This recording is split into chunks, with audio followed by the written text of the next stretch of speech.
it's me Guni and you guys are watching and learning for life. I'm really sorry कि ये video को आने में काफ़ी टाइम लग गया है. It was like 3 to 4 days gap I guess. वैसे पिछले हफ्ते मैंने like regular videos upload किए, but this time 3 to 4 days gap just because this week was very tiring, very exhausting. But yeah, without wasting any time आज की topic से start करते हैं. आज हम करने वाले हैं chapter president and vice president, chapter 2 of civics class 10th ICSE. Start करेंगे, बहुत इजीली स्टार्ट करेंगे, कंसेप्ट्स को ध्यान में रखेंगे इंस्टेड ऑफ रट्टाफिकेशन. So let's go. सबसे पहले तो एक बात याद रखनी है कि जो प्रेसिडेंट है वो एक इंटीग्रल पार्ट है गवर्नमेंट का, लेकिन वो किसी भी हाउस का मेंबर नहीं है. किसी भी हाउस का मेंबर नहीं है, फिर भी वो जो हमारी गवर्नमेंट है उसका एक इंटीग्रल पार्ट है. अगर इसका क्वेश्चन आए तो आपका आंसर होना चाहिए no bill can become law without the signature of the president. जब तक प्रेसिडेंट किसी चीज़ पे किसी बिल पे सिग्नेचर नहीं करता वो लॉ नहीं बन सकता. इसलिए प्रेसिडेंट को इंटीग्रल पार्ट ऑफ गवर्नमेंट कहा जाता है, चाहे वो हाउसेस का मेंबर नहीं भी है. स्टार्ट करेंगे, बिल्कुल स्टार्टिंग से हम चैप्टर स्टार्ट करते हैं. बात करते हैं सेपरेशन ऑफ पावर की.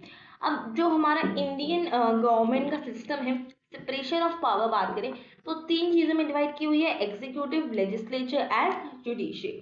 अब लेजिस्लेचर हमारा फर्स्ट चैप्टर था, द यूनियन पार्लियामेंट. अब जो सेकेंड चैप्टर है दैट इज द एग्जीक्यूटिव के बारे में. तो एग्जीक्यूटिव में हम पढ़ने वाले हैं आज के चैप्टर में प्रेसिडेंट और वाइस प्रेसिडेंट के बारे में. स्टार्ट करेंगे प्रेसिडेंट से, ठीक है. 15th president. अभी बात करते हैं कुछ करंट अफेयर्स की. सबसे पहले तो अभी जो इंडिया का नंबर ऑफ प्रेसिडेंट चल रहा है दैट इज 15th प्रेसिडेंट. और कौन है? That is Draupadi Murmu. So Shri Draupadi Murmu अभी की प्रेसिडेंट है, current president of India, and she is the 15th president. उनका टेल मी कितनी नंबर ऑफ विमेन प्रेसिडेंट है? So she is the second women president. दूसरी ऐसी महिला प्रेसिडेंट है इंडिया, ठीक है. वो कहाँ से बिलोंग करती है? She belongs to Orissa. And अगर बात की जाए कि कि उनकी और क्या क्या पोस्ट हो चुकी है, वो क्या क्या रह चुकी हैं इन द प्रीवियस टाइम, तो वो झारखंड की गवर्नर भी रह चुकी हैं, but now she is the president, ठीक है. अब आ जाते हैं प्रेसिडेंट के एक्चुअल बारे में, जहाँ से हमारा चैप्टर स्टार्ट हो रहा है. सो प्रेसिडेंट जो है वो एग्जीक्यूटिव हेड ऑफ स्टेट है, क्योंकि ये एग्जीक्यूटिव पार्ट का पार्ट है, the executive head of state. State का मतलब यहाँ पे हम कंट्री मानेंगे. पूरे चैप्टर में स्टेट का जो मतलब होगा दैट विल बी कंट्री, ठीक है. और एक तो एग्जीक्यूटिव हेड ऑफ स्टेट है, और दूसरा जो प्रेसिडेंट है ना that is the supreme commander of defence forces. Defence forces क्या होती हैं? डिफेंस फोर्सेस होगी आर्मी, नेवी, एयरवेज, एयरफोर्स जिसे हम कहते हैं. तो इन सब का जो मेन चार्ज है वो किसके पास है? प्रेसिडेंट के पास है. ओके. और बात की जाए तो president is the nominal head. Nominal head क्यों है? क्योंकि माना जाता है कि जो प्रेसिडेंट है वो सिर्फ नाम का हेड है, he is not the real head. Prime minister को रियल हेड कहते हैं, बिकॉज प्रेसिडेंट की काफ़ी जगह पे अपनी मर्जी नहीं चलती है. He has to work accordingly the prime minister. और ऑल्सो जो प्राइम मिनिस्टर है he is directly elected by the people of India, ठीक है. नाउ एक क्वेश्चन और भी आएगा कि आपके हिसाब से why the president is nominal head. तो आपको ये सारे पॉइंट्स कवर करने हैं, that he is elected indirectly. जो हमारा prime minister is elected directly, he can not do his own will, he have to work according to the prime minister and his council of ministers advice. और एक और चीज़ बात रखोगे, because India has a parliamentary form of government, इसकी वजह से जो हमारा प्रेसिडेंट है दैट इज अ नॉमिनल है. अब बात करते हैं क्वालिफिकेशंस पे आ जाते हैं. तो क्वालिफिकेशंस फॉर इलेक्शन, कैसी चीज़ें, क्या क्या चीज़ें इंपॉर्टेंट है अगर आपको प्रेसिडेंट बनना है इंडिया का. तो सबसे पहले तो ही और she should be the citizen of India. India का सिटीजन होना जरूरी है. Number 2 is completed 35 years of age, at least 35 years का होना चाहिए. Third is qualified for the member of Lok Sabha, है वो क्वालिफाई होना चाहिए मेंबर ऑफ लोकसभा के लिए, लेकिन हाउस का पार्ट नहीं है वो.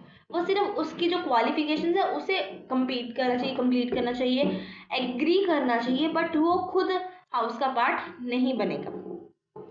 Should not hold any office of profit under the government, whether it be the government of state or the nation।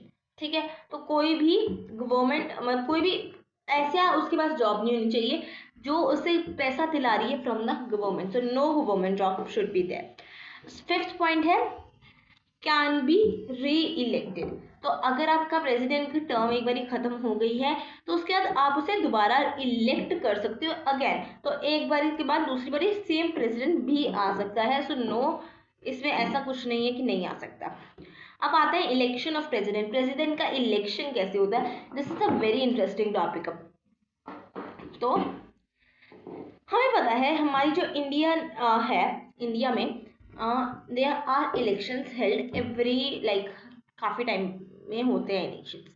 ठीक है, तो वी द पीपल हम किन दो चीज़ों को मेन इलेक्ट करते हैं? राज्यसभा के हाउसेस के पीपल को एंड लोकसभा के हाउसेस के पीपल को, राइट। तो वो लोकसभा और राज्यसभा के हाउस के पीपल फिर आगे जाके प्रेसिडेंट को इलेक्ट करते हैं। तो हम हमारे ही इलेक्ट किए हुए जने प्रेसिडेंट को इलेक्ट कर रहे हैं, इसलिए हम कहते हैं कि जो प्रेसिडेंट है that is elected indirectly bye the people of India. ठीक है, दूसरी बात, इलेक्टेड किस तरीके से होता है उसे हम कहते हैं इलेक्टोरल कॉलेज। ठीक है, तो इलेक्टोरल कॉलेज एक ऑर्गेनाइजेशन है, kind of group of people है बेसिकली, जो कि प्रेसिडेंट को इलेक्ट करेंगे। अब इलेक्टोरल कॉलेज की डिफाइन क्या है या व्हाट इज इलेक्टोरल कॉलेज? तो electoral college is a group of peoples, group of voters basically who elect the president indirectly. अब इलेक्टोरल कॉलेज की जो कॉम्पोजिशन है वो क्या है? कॉम्पोजिशन ऑफ इलेक्टोरल कॉलेज की बात करें तो इसमें हमारी मेन तीन चीजें आएंगी। पहला तो elected members of both houses of parliament, mark the word elected here, क्योंकि यहाँ पे सिर्फ और सिर्फ इलेक्टेड क्यों वर्ड यूज किया? लोकसभा में तो चलो सारे इलेक्टेड है, every member of the Lok Sabha is elected, but Rajya Sabha की बात करें तो उसमें 12 members are also nominated by the president, तो वो नहीं वोट कर सकते, इसलिए only the elected members of the both houses of parliament वो आगे वोट करेंगे। नंबर 2 पे कौन आएगा? Elected members of state legislative assemblies, उनके इलेक्टेड मेंबर्स। तीसरी बात आएगी यहाँ पे, तीसरा पॉइंट क्या आएगा कि जो नॉमिनेटेड मेंबर्स हैं राज्यसभा के या किसी भी जगह के, नॉमिनेटेड मेंबर्स जो है वो नहीं आएंगे, सो दे आर एक्सक्लूडेड। चौथी पॉइंट जो मैं यहाँ पे कहूंगी आपको लिखने को, दैट इज, देखो हमने स्टेट लेजिस्लेटिव्स की बात कर ली, हमने हाउसेस ऑफ पार्लियामेंट की बात कर ली, पर यूनियन टेरिटरीज का क्या? तो यहाँ पे union territory of Delhi and Puducherry, ये दो यूनियन टेरिटरीज हैं जो पार्ट लेंगे in the election of the president, who are the part of electoral college. तो दो चीजें, दिल्ली एंड पुडुचेरी। ठीक है, तो अब जो हमारा प्रेसिडेंट है दैट इज इलेक्टेड इनडायरेक्टली, और किस तरीके से होता है? By the single transferable vote system. ठीक है, so proportional representation system of single transferable vote, या आपको याद करना है। ठीक है, अब हमने देखा कि प्रेसिडेंट का इलेक्शन जो है वो इनडायरेक्टली होता है, लेकिन इनडायरेक्टली प्रेसिडेंट का इलेक्शन क्यों इनडायरेक्टली होता है? उसके लिए सबसे पहले एक रीजन है to avoid the rivalry between the president and the prime minister and council of ministers। अब ये देखो पॉइंट को एक्सप्लेन करने के लिए मैं बोलूंगी, सी अगर हम प्रेसिडेंट को भी डायरेक्टली इलेक्ट करा देंगे और हमारा प्राइम मिनिस्टर तो ऑलरेडी डायरेक्टली इलेक्ट है, तो दोनों के बीच में लड़ाई हो जाएगी कि नहीं पीपल ने मुझे इलेक्ट किया, वो कहेगा मैंने जो इलेक्ट किया तो मेरी चलेगी। इसलिए हम प्रेसिडेंट का जो इलेक्शन है that is not done with direct elections. ठीक है, उसके बाद आ जाता है president is not under any ruling party, तो प्रेसिडेंट किसी रूलिंग पार्टी के अंडर नहीं होता, इसलिए हम उसे नहीं करते, but instead of that you can write the point here कि yes, so the direct elections, the elections in which people vote, directly are very cost and time taking, so they take a lot of time and money. Hence, and as we know, president is only the nominal head, not the real head. So it is not justified to elect the president directly by direct election. ठीक है, इसका मतलब क्या है? जो direct elections होते हैं ना, उसमें बहुत ज़्यादा पैसा लगता है, उसमें बहुत ज़्यादा टाइम जाता है। अलग अलग पार्ट्स ऑफ इंडिया में इलेक्शंस होते हैं, फिर कई लोगों की ड्यूटीज़ लगती हैं वहाँ पे, और जो सेटअप्स होते हैं, बूथ्स बनाने होते हैं, उसमें कितना पैसा लगता है, और जिनकी ड्यूटीज़ लगाते हैं उनको कई बार मनी देनी पड़ती है गवर्नमेंट को। तो काफ़ी सारी कॉस्ट अफेक्टिंग है, तो बहुत सारा कॉस्ट उसे चाहिए, और उसके लिए बहुत सारा क्या कहते हैं, कॉस्ट के साथ साथ टाइम भी लगता है, क्योंकि सेटअप्स में टाइम लगेगा, फिर क्या कहते हैं, लोगों का टाइम खराब होगा, वो स्पेशल जाके वोट करेंगे। दूसरी बात, जो क्या कहते हैं, जिनकी ड्यूटीज लगी हैं उन्हें अपना टाइम आना छोड़ के आना पड़ेगा, फिर गवर्नमेंट का कितना टाइम वेस्ट हो रहा है, और पूरे इंडिया में ये करवाने के लिए इलेक्शन हर पार्ट में अलग अलग टाइम पे हो रही है, तो it takes a lot of months. ठीक है, अभी लोकसभा के इलेक्शंस भी आने वाले हैं, ठीक है, तो अभी स्टार्ट हो जाएंगे कुछ टाइम में, और फिर जो पंजाब के इलेक्शंस है, एज यू नो, वो लास्ट में है, दैट इज June 2 को इलेक्शंस है। तो अभी कुछ स्टार्ट होने वाले हैं, और 2-3 महीने उसी इलेक्शंस में ही जाने वाले हैं, फिर उसकी काउंटिंग होगी, सब कुछ होगा, तो it takes a lot of time and money. इसलिए, और हमें पता है कि जो हमारा प्रेसिडेंट है that is the nominal head only, वो हमारा रियल हेड नहीं है। इसलिए हम क्या करते हैं, हम कहते हैं कि ये जस्टिफाइड नहीं है, उसके लिए इतना पैसा, उसके लिए इतना टाइम, सब कुछ लगाना, इसलिए इसके इलेक्शंस जो है वो इनडायरेक्टली होते हैं। ठीक है, नंबर 3rd पॉइंट जो आपको यहाँ पे लिखना है, that is that the the system of single transferable vote, proportional representation of single transferable vote का जो सिस्टम है is very difficult, which is not easily understood by the uneducated people of India. Hence, to overcome this situation, it is elected by the elected members from the people, from the houses, by the electoral college. मतलब इसका मतलब क्या है? तो जो हमारा indirect elections का proportional representation of single transferable vote, ये जो है हमारा, दैट इज वेरी डिफिकल्ट। उसके बहुत सारे चीज़ें हैं, बैलेट फॉर्म में होता है, बहुत सब कुछ है। ठीक है, तो इसमें क्या है कि it is a very difficult thing to understand, और वो इजीली हम आम बंदा कोई नहीं समझ सकता। अनएजुकेटेड पीपल जो भी है, इलिटरेट पीपल है इंडिया के, इलिटरेट तो नहीं कहेंगे, अनएजुकेटेड, जिन्हें किसी ना किसी रीजन की वजह से एजुकेशन प्रोवाइड नहीं हुई है, जो इतने अवेयर नहीं है, वो इस सिस्टम को समझने में बहुत उन्हें डिफिकल्टी आएगी। इसलिए हम क्या कहते हैं कि उन्होंने जो दूसरी हमारे डायरेक्ट इलेक्शन होते हैं उनका वे बहुत इजी होता है, लाइक जस्ट जो क्लिकिंग सिस्टम, तो उन्होंने ऑलरेडी पीपल को इलेक्ट कर दिया हुआ है जो उनके हिसाब से बहुत अच्छे थे, अब वो अब उनके हिसाब से आगे इलेक्ट कर देंगे और फिर इनडायरेक्टली इलेक्ट हो जाएंगे। I hope the points are clear. Any query, ask me in the comment section. Okay, now oath of office. So अभी तक हमने कितने टॉपिक्स कवर किए? हमने बात की प्रेसिडेंट क्या है, प्रेसिडेंट की सारे के बारे में बात की, उससे पहले हमने सेपरेशन ऑफ पावर भी की थी, फिर हमने की क्वालिफिकेशंस, फिर हमने की इलेक्शन कैसे हो रही है प्रेसिडेंट की, अब हमने की रीजंस फॉर इनडायरेक्ट इलेक्शन, क्या क्या रीजंस हैं। अब हम बात करेंगे 5 टॉपिक्स के बाद, अब हम 6 टॉपिक के बारे में बात करने वाले हैं, that is oath of office. तो ओथ ऑफ ऑफिस किसके अंडर ली गई है? ओथ ऑफ ऑफिस अंडर ली जाती है chief justice of India. So the president takes the oath of office under the supervision and the presence of chief justice of India. ठीक है, मतलब जब तक चीफ जस्टिस जहाँ पे प्रेजेंट होगा तो वो प्रेसिडेंट क्या है, अपनी ओथ लेगा ऑफिस में एंटर होने की। अब इस ओथ में क्या क्या करता है? इस ओथ में उसके 3 चीजें होती है। Discharge the functions of president of India, मतलब प्रेसिडेंट की जो जो फंक्शन है वो से कहता है कि अब मेरे हाथ में आ गए हैं, अब मैं इससे सारा कुछ काम करूंगा।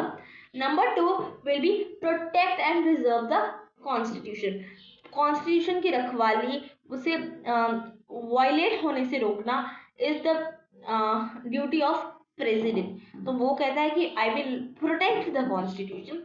तीसरा पॉइंट आ जाएगा to devote himself to the service of people of India, मतलब लोगों की सर्विस में अपने आप को डिवोट कर देना कि हाँ अगर किसी को भी प्रॉब्लम है मैं वहाँ पे आऊँगा, उनके लिए खड़ा होऊंगा और सब कुछ होगा, मैं स्टैंड लूँगा फॉर जस्टिस। ठीक है, देन हमारा next topic is term of office. Term of office क्या है? 5 ईयर्स। लोकसभा की जितनी टर्म है उतनी ही टर्म 5 ईयर्स की प्रेसिडेंट की है यहाँ पे। ठीक है, प्रेसिडेंट का, और 5 ईयर्स तब तक कंप्लीट हो जाने चाहिए जब तक हमारा नया सक्सेसर इलेक्ट हो जाता है। ठीक है, until the new successor is elected. अब बात करते हैं कि प्रेसिडेंट को रिमूव कैसे किया जाता है। प्रेसिडेंट को रिमूव करने का जो तरीका है in our system is known as impeachment. ठीक है, सो इम्पीचमेंट के बारे में पढ़ो। Impeachment is the process by which the judges of Supreme Court or High Court or the President of India or the high officials can be removed। ठीक है, तो ये वो तरीका है जिससे हम सुप्रीम कोर्ट, हाई कोर्ट के जजेस या प्रेसिडेंट ऑफ इंडिया या बहुत ज़्यादा हाई ऑफिशियल्स को उनकी पोजीशन से रिमूव करते हैं। अब आती है procedure of impeachment of president. क्या प्रोसीजर क्या है उसका? तो सबसे पहले एक कोई भी हाउस पार्लियामेंट का, इधर लोकसभा और राज्यसभा, वो क्या है, चार्ज को प्रेजेंट करेगी in front of the government कि प्रेसिडेंट के अगेंस्ट हमने ये चार्ज कहा है कि प्रेसिडेंट ने ये गलत किया है। अब notice of 14 days is given. 14 दिनों का नोटिस दिया जाएगा। 14 दिन के अंदर अंदर उससे क्या कहते हैं, 1/4 पीपल के साथ साइन करवाना है उसे कि या वी एग्री कि प्रेसिडेंट पे इस चार्ज मिला है। ठीक है, देन तो उसके बाद रेजोल्यूशन जो है वो पास की जाती है 2/3 मेंबर्स के मेजोरिटी के साथ। अगर 2/3 मेंबर्स की मेजोरिटी है तो जो दूसरा हाउस है, इधर अगर लोकसभा ने हमारा which we call it as charge present किया है अगेंस्ट प्रेसिडेंट, तो राज्यसभा करेगा। अगर राज्यसभा ने किया तो लोकसभा क्या करेगा, वो करेगा इन्वेस्टिगेशन कि क्या वो चार्ज सही है या गलत है। और अगर जो दूसरा हाउस है उसके हिसाब से जो चार्ज है वो सही प्रूव होता है, उसके लिए भी 2/3 मेंबर्स की सिग्नेचर या अप्रूवल इंपॉर्टेंट है कि दूसरे हाउस का भी 2/3 मेंबर्स जो है वो एग्री करने चाहिए that yes the charge is right. तो और इससे पहले यस बिफोर दिस जो प्रेसिडेंट है उसके पास भी राइट है कि वो अपने अपीयर हो और अपने आप को डिफेंड करे, क्योंकि एवरीबडी हैज द राइट कि वो अपने आप को डिफेंड कर सके, अपने आप को अपीयर होए वहां पे जहाँ पे उसके पास एलिगेशंस लग रहे हैं, अपने आप को डिफेंड करे। और अगर चार्ज प्रूव हो गया है दूसरे हाउस से तो 2/3 ऑफ द पीपल को उसे साइन करना है, जिससे प्रेसिडेंट जो है उसके बाद वो रिमूव हो जाएगा। चार्ज सस्टेन हो जाए, पास हो जाए 2/3 पीपल ऑफ अदर हाउस, तो पहले तो फर्स्ट हाउस से 2/3 हो गया, सेकेंड हाउस का भी 2/3 हो गया, तो जो प्रेसिडेंट है उसे हम रिमूव कर देते हैं। अब आते हैं पावर्स पे, जिनका मेन चैप्टर है। ये प्रेसिडेंट की इन जनरल बात की थी अभी तक हमने। अब बात करते हैं पावर्स की, क्योंकि जो मेन क्वेश्चंस प्रेसिडेंट वाले पार्ट से आएंगे वो पावर्स के आएंगे, क्योंकि जो वाइस प्रेसिडेंट का पार्ट है वो बहुत ही ज़्यादा माइन्यूट माइनर सा छोटा सा पार्ट है, बट प्रेसिडेंट का पार्ट बहुत लेंथी है in the books, just because क्योंकि उसमें पावर्स प्रेसिडेंट है और प्रेसिडेंट की पावर्स ज़्यादा हैं। तो इतना तो जनरल इंफॉर्मेशन थी अबाउट द प्रेसिडेंट, क्विकली हमने उसे कंप्लीट किया। अब बात करेंगे पावर्स ऑफ द प्रेसिडेंट। तो कौन सी पावर्स है? एग्जीक्यूटिव पावर है, लेजिस्लेटिव पावर है, हमारे पास जुडिशियल पावर है, डिस्क्रिशनरी पावर है, इमरजेंसी पावर्स है, फाइनेंशियल पावर्स है। तो ये सारी पावर्स को हमने एक एक करके डिस्कस करना है। सबसे पहले करते हैं एग्जीक्यूटिव पावर। एग्जीक्यूटिव पावर में फर्दर 4 पावर्स आएंगी। सबसे पहले तो आपकी पावर आएगी that will be head of union administration. ठीक है, तो जो भी है सारी activities of India are signed और taken under the name of president. जितना भी एडमिनिस्ट्रेशन का टेक ओवर है, जितनी भी एक्टिविटीज हो रही है इंडिया में, सब किसके अंडर है? प्रेसिडेंट के अंडर है। और all the officials of his court are known as his subordinates. ठीक है। Next part, control over the union territories and border areas. जो the responsibility of union territories and border areas is of the president. तो president की उसे administrate करने की, उसे control करने की जो ड्यूटी है यूनियन टेरिटरीज को और बॉर्डर एरियाज को, वो प्रेसिडेंट की ड्यूटी है। President has the duty to control and administrate the union territories and border areas. Next आ जाते हैं कंट्रोल ओवर द स्टेट। तो during the time of emergency which is of any kind, during when the national emergency is declared, अगर national emergency declare हो गई है, emergency time हो चुका है, तो प्रेसिडेंट जो है वो स्टेट के ऊपर कंट्रोल ले लेगा पूरा का पूरा। ठीक है, तो स्टेट गवर्नमेंट मतलब जो पूरी कंट्री की सेंट्रल गवर्नमेंट है बेसिकली, उस पर जो कंट्रोल है वो किसका आ जाएगा, प्रेसिडेंट का। तो प्रेसिडेंट पूरे इंडिया को रन करेगा। अब वो बहुत इंपॉर्टेंट पॉइंट है, that is appointment of important officials. कौन से ऑफिशियल्स को जो हमारा प्रेसिडेंट है वो अपॉइंट करता है, प्राइम मिनिस्टर को करता है, काउंसिल ऑफ मिनिस्टर्स को करता है, चीफ जस्टिस ऑफ इंडिया, जजेस of supreme court and high court, governors of states, LT governors, members of financial commission, members of हमारी इकोनॉमिक कमीशन, प्लानिंग कमीशन हो गई जो हमारी, उसकी जो the chairman of UPSC that is union public service commission, और the chairman of the attorney general of India, फिर होगा controller and auditor of general. तो ये सारे जनों को कौन इलेक्ट कर रहा है, हमारा प्रेसिडेंट इलेक्ट अपॉइंट कर रहा है, नॉट इलेक्ट अपॉइंट कर रहा है। अब आ जाते हैं next legislative powers. Legislative powers में हमारे पास ऑलमोस्ट 9 पावर्स आती हैं, जो जिसमें से 2 पावर्स ऑलमोस्ट सेम है, बिल्कुल बिल्कुल ऑलमोस्ट सेम है, जस्ट डिफरेंस है। सबसे पहले आ जाएगा addresses the sessions of parliament. तो या this is a very important point, mark it as important, इसका पेपर में क्वेश्चन आना ही आना है, I can tell you. So इसमें क्या है basically, addresses the sessions of parliament. तो जो प्रेसिडेंट है वो सेशंस, पार्लियामेंट के ज्वाइंट सेशंस बुलाता है, और कब कब बुलाता है ये भी क्वेश्चन आएगा, ये बुलाएगा तो वो कब कब हमारा जो ज्वाइंट सेशन है वो बुलाएगा।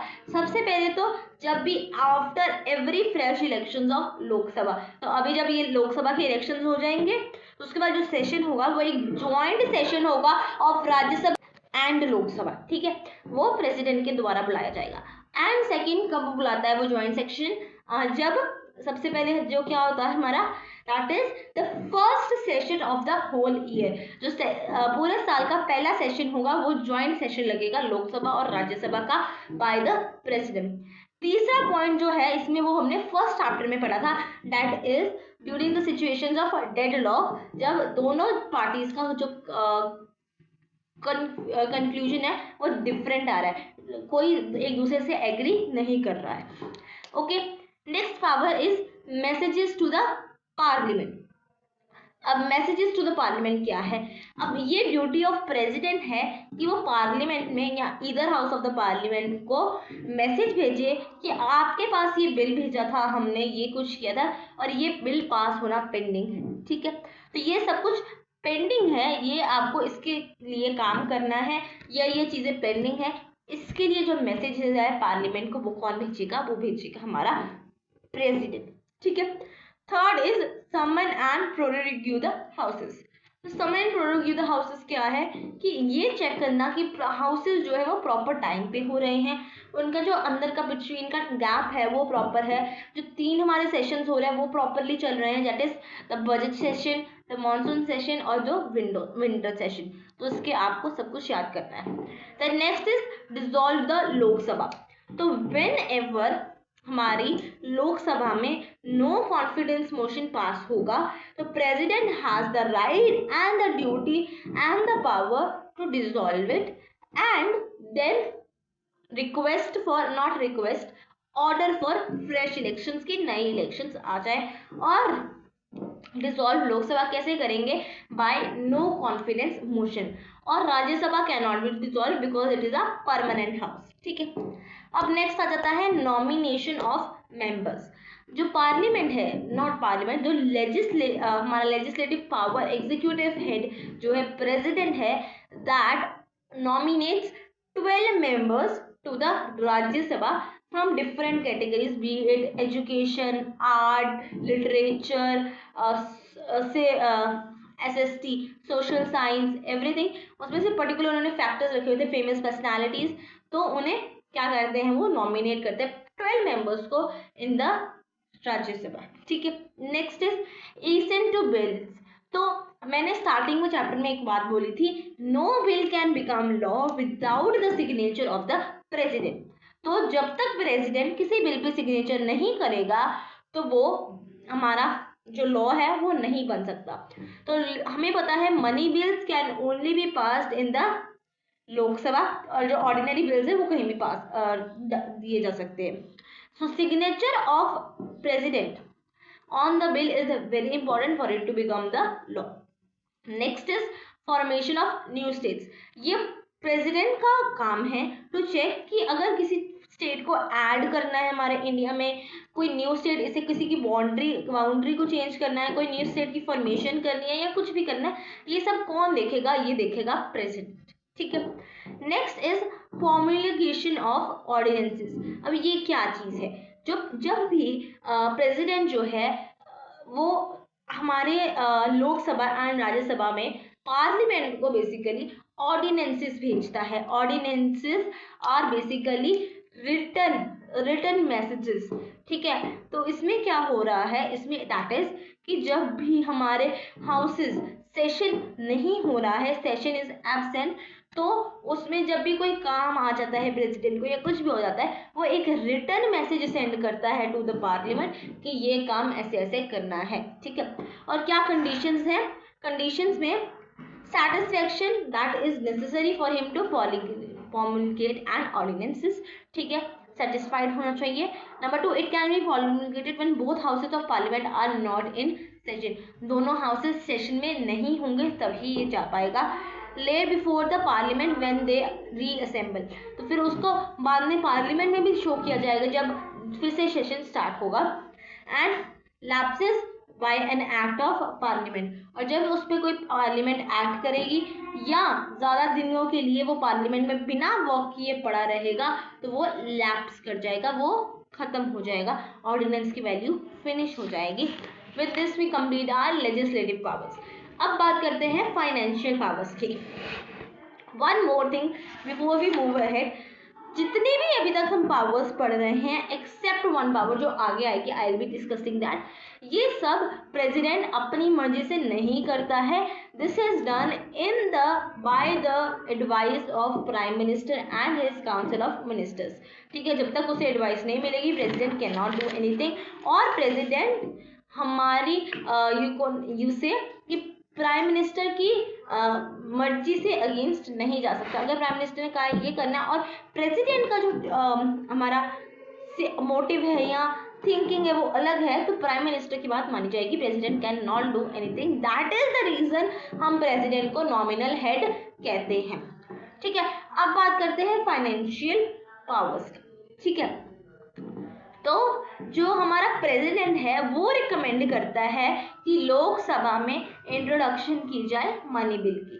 सो मनी बिल इज पास्ड और introduced in the Lok Sabha only on the recommendation of president। ठीक है, number 2 is annual financial statement. So president gives the annual financial statement, that is the budget.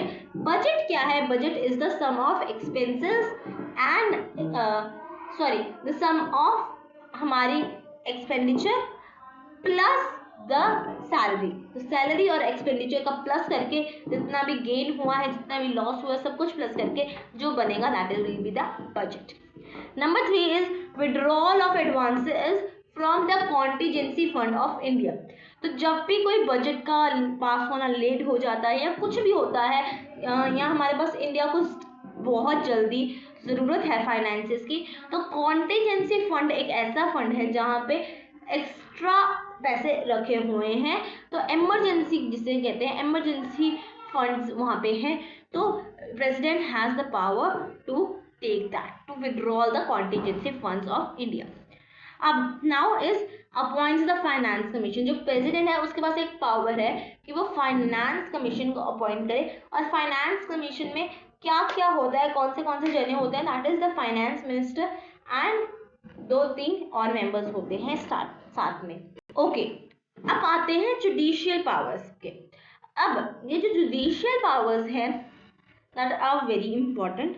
ठीक है, सबसे पहले तो जुडिशियल पावर में president is not answerable before any court of law. Official charge के time पे उसके ऊपर कोई एलिगेशन नहीं लगाए जा सकते. वो किसी को किसी भी लॉ में अगर उसे कहेगा कोई कि तूने ये काम क्यों किया, ये तू नहीं करना चाहिए था, तो दे विल से कि I am not answerable to anyone, मैं अपनी मर्जी से काम कर सकता हूँ. Number 2 is no criminal suit can be passed against him. उस पर कोई एलिगेशंस नहीं लगा सकते, कोई क्रिमिनल ऑफेंस करने का काम नहीं लगाया जा सकता अनटिल एंड अनलेस वो प्रेसिडेंट है. ये नहीं है कि उसकी सजाएं माफ हो जाएंगी या कुछ हो जाएगा. व्हाट विल हैपन, अगर उसने कोई क्राइम किया या कुछ किया, सबसे पहले number 1 thing what will happen, impeachment होगी. इम्पीचमेंट के बाद उस पर क्रिमिनल सूट लगेगा और उसे सजा दी जाएगी. Number 3 is power to grant pardons, petitions, reprieves, respites or punishment, suspend, remit or commute the sentence of any person. इसका मतलब क्या है कि प्रेसिडेंट के पास ना एक पावर है. अब वो पावर क्या है? पावर ये है कि अगर बाय चांस किसी को उसने गवर्नमेंट ने क्या दी है, कोई पनिशमेंट दी है. अब इस पनिशमेंट पे प्रेसिडेंट हैज़ द राइट, अगर कोई जना आता है प्रेसिडेंट को कि मेरे से ये ऑफेंस हो गया, I am very sorry, I was not मैंने जानबूझ के नहीं किया, I need pardon, I need present. तो जो प्रेसिडेंट है that will look into the matter और उसके बाद फिर ऑप्शन है या तो उसकी सजा माफ कर दे, उसे कम कर दे या कुछ भी कर दे, लेकिन ही हैज द ऑप्शन, या कुछ भी ना करे. So he has the option to do that. तो ये कब कब होगा, इसके लिए भी कंडीशन है. ये नहीं कि जब मर्जी वो कर सकता है. इसमें 3 कंडीशन आती है. सबसे पहले वेयर इज द पनिशमेंट और sentences by the court martial की तरफ से दिया गया पनिशमेंट या सेंटेंस है. Number 2 is where there is punishment और sentence is for an offence against the law in concurrent list और यूनियन लिस्ट. तो यूनियन लिस्ट के और कॉन्करेंट लिस्ट के लॉज में जो है उसके अगेंस्ट अगर उसने कुछ क्राइम किया तो प्रेसिडेंट के पास पावर है कि वो उसे निगलेक्ट कर दे, वो उसे पार्डन प्रोवाइड कर दे. Third is where there is death punishment. तो अगर डेथ पनिशमेंट है और कहीं ना कहीं प्रेसिडेंट को लगता है कि ही इज राइट, तो वो उसकी पनिशमेंट ये नहीं है कि पूरी खत्म करेगा, क्योंकि डेथ पनिशमेंट है, कुछ उसने गलत किया होगा, पर उसे लगता है कि इतनी ज़्यादा एक्सट्रीम नहीं देनी चाहिए, तो वो क्या करता है, उसे उसकी पनिशमेंट को कम कर देता है. अब आते हैं डिस्क्रिशनरी पावर्स. अब in a situation where no single party commands the clear support of majority. Clear support of majority क्या है कि अगर आपने हमारी लाइक यस सो हमारी डायरेक्ट इलेक्शंस हुए for the Lok Sabha election. Example, ठीक है, लोकसभा इलेक्शन के हमारे डायरेक्ट इलेक्शंस हुए हमारे नॉर्मली. तो क्या होता है, for the party to win, to achieve और क्या कहते हैं, to form government, at least 50% of votes उन्हें मिलना चाहिए. पर किसी भी पार्टी को 50% वोट्स मिले ही नहीं, हर किसी को थोड़ा मिला. तो अब प्रेसिडेंट के पास पावर है कि अब पार्लियामेंट हक हो चुका है, उसे गवर्नमेंट फॉर्म करनी है, तो प्रेसिडेंट के पास पावर है कि वो क्या करेगा, वो या तो 2 को इकट्ठे ज्वाइन कर देगा, 3 को इकट्ठे ज्वाइन कर देगा, ऐसे ज्वाइन करेगा 2 पार्टीज को या 1 पार्टीज को या कुछ भी ऐसा कुछ करेगा कि उसके पास क्लियर मेजॉरिटी आ जाए और वो फॉर्म कर पाए अपनी government. Number 2 is in case of sudden death और द इनकम्बेंट मतलब the ruler, that is the prime minister, where the ruling legislature party is unable to meet immediate to elect the leader. इसका मतलब क्या, अगर prime minister की sudden death हो जाए और अब जो रूलिंग पार्टी है उसकी बाकी जो पार्टी है वो एकदम से कोई इलेक्ट नहीं कर पाए लीडर को, तो प्रेसिडेंट अपने आप को लीडर बना देता है। That is the case of emergency. तो वो प्रेसिडेंट उस टाइम फॉर द टाइमिंग जब तक इलेक्शंस नहीं होते पूरे इंडिया पे रूल करेगा। नंबर 3 इज लॉस्ट मेजोरिटी और when the no vote of no confidence motion is pass. अब जब लोकसभा में मेजोरिटी लॉस हो गई या नो कॉन्फिडेंस मोशन पास हो गया तो उस पर क्या हो गया, जो हमारी गवर्नमेंट है वो डिसमिस हो गई। तो अब क्या होगा, जो प्रेसिडेंट है वो हो जाएगा हेड बन जाएगा। और दूसरी बात क्या हो जाएगी कि वो तब तक हेड रहेगा जब तक नए फ्रेश इलेक्शंस नहीं होंगे। Fourth is dismiss. तो उसके पास पावर है कि वो कई मिनिस्टर्स को डिसमिस कर सकता है, राइट। अब बात करते हैं last powers of the president जो हमारे सिलेबस में है, that is the emergency powers. अब इमरजेंसी क्या है, 3 तरह की इमरजेंसी आती है। सबसे पहले आती है जनरल इमरजेंसी, फाइनेंशियल इमरजेंसी या ब्रेकडाउन ऑफ कॉन्स्टिट्यूशनल मशीनरी। इसमें क्या है, इमरजेंसी बेसिकली क्या है, emergency is a sudden foreseen situation where demanding which demands an immediate action. एक ऐसी चीज जो हमने कभी सोची नहीं होती, वो एकदम से सडन हमारी सिचुएशन आ जाती है और उसे इमीडिएट एक्शन की जरूरत होती है, उसे हम कहते हैं इमरजेंसी। 3 तरह की इमरजेंसी हमने बात की, जनरल इमरजेंसी, फाइनेंशियल इमरजेंसी या breakdown of constitutional machinery.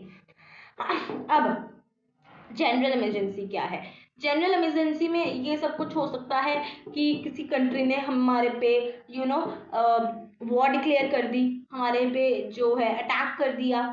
Financial emergency में क्या आएगा, फाइनेंशियल इमरजेंसी होगी बजट लॉस हो गया हमारा, बहुत ज़्यादा इंडिया को जो है वो नीड है मनी की, बहुत ज़्यादा उसकी इकोनॉमिक पॉइंट कम हो गया है, तो इकोनॉमिक ग्रोथ बिल्कुल डाउन जा सकी है, तो वहाँ पे that is financial emergency. Third is breakdown of constitutional machinery. जब बहुत बड़ा कोई क्राइम हुआ है किसी से, इसमें भी अटैक्स आ जाएंगे, किसी वो जो प्रेसिडेंट की प्राइम मिनिस्टर की डेथ होगी, that is also national emergency. और फिर हमारी बात करते हैं कॉन्स्टिट्यूशन के अगेंस्ट जो भी कुछ हुआ है वो कहेंगे हम ब्रेकडाउन ऑफ कॉन्स्टिट्यूशनल मशीनरी।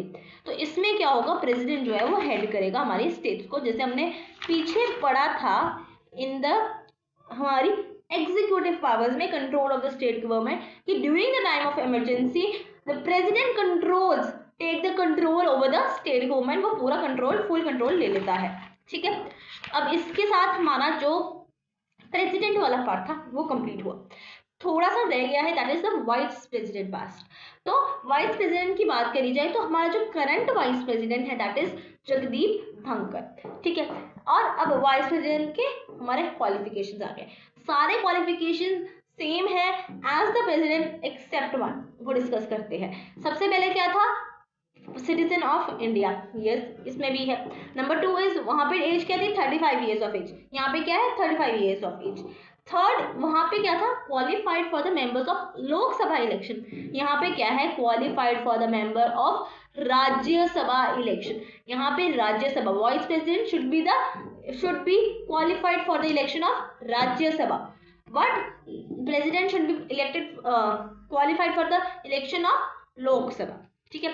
और यहाँ पे जब वाइस प्रेसिडेंट को हम इलेक्ट करते हैं तो 20 सेकेंडर्स 20 इलेक्टर्स होने प्रेजेंट है, जरूरी है, ठीक है।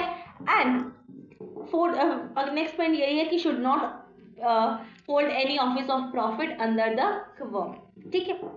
अब इसका इलेक्शन कैसे होता है, अब वहाँ पे हमारा क्या था, इलेक्टोरल कॉलेज से इलेक्शन हुआ, इनडायरेक्ट इलेक्शन हुआ था, वहाँ पे सिर्फ इलेक्टेड मेंबर्स जो थे वो पार्ट ले पा रहे थे। लेकिन यहाँ पे इलेक्शन जो है वाइस प्रेसिडेंट का that is by members of both houses of parliament, इसमें इलेक्टेड भी आएंगे नॉमिनेटेड भी आएंगे, नो मैटर व्हाट, ठीक है। तो नॉमिनेटेड भी इसमें पार्ट ले सकते हैं। और किस तरीके से होगा, proportional representation by single transferable vote system, जो उसमें भी था, इनडायरेक्ट इलेक्शंस ही यहाँ पे भी हो रहे हैं। देन इस टर्म ऑफ ऑफिस भी सेम है, वहां पे भी 5 इयर्स था, यहाँ पे भी 5 इयर्स है। अब in case prime minister vice president को रिजाइन देना तो रेजिग्नेशन किसको देगा, प्रेसिडेंट को देगा। अगर उसे रिमूव किया जा रहा है तो उसे भी किस तरीके से रिमूव किया जाएगा, उसे भी इम्पीचमेंट के तरीके से रिमूव किया जाएगा। और एक और इम्पोर्टेंट चीज, अब बात करते हैं powers and functions of president. तो इसमें दो ही चीजें हैं। सबसे पहला is president is the x official, vice president is the x official chairman of Rajya Sabha, ठीक है। और दूसरा point is taking over the president in case president, vice president, बहुत सारी कंडीशन ऐसे, सिचुएशंस ऐसे आती हैं कि वाइस प्रेसिडेंट जो है वो प्रेसिडेंट की जगह ले लेता है। वो कैसे लेता है? In the three things. पहली बात, अगर तो प्रेसिडेंट की सडन डेथ हो गई है तो vice president will be declared as president until and unless new president is elected, ठीक है। Number 2 is resignation. अब प्रेसिडेंट ने एकदम से रेसिग्नेशन दिया है तो जब तक नया नहीं इलेक्ट होता इनडायरेक्टली हमारा, तो vice president will be as president. Third is removal. Impeachment हो जाती है प्रेसिडेंट की तो भी जो हमारा vice president that will take over the president until and unless new president is appointed, ठीक है। अब with this we complete our whole chapter, chapter number 2, president and vice president of civics. If you want the notes of this chapter, I can provide you on my WhatsApp channel. The link will be in the description box. I'll be sure to add that link and you can just click it on there and check the recent notes, or you can also demand the notes of other subjects and everything in the comment section down. Tell me in the comment section what was your query in the whole session. कुछ भी queries है, let me know. I'll be clearing that in the comment section only, or I'll be taking up your queries even in the next video, right? And tell me how would you like this, and do you want more such videos of civics and history? Let me know in the comment section. Hit the like button if you learned something new, subscribe to the channel, and also don't forget to share this video with your friends so that they can also learn something every day. And this is me signing off. Thanks for watching. Bye bye. I'll see you guys in the next one.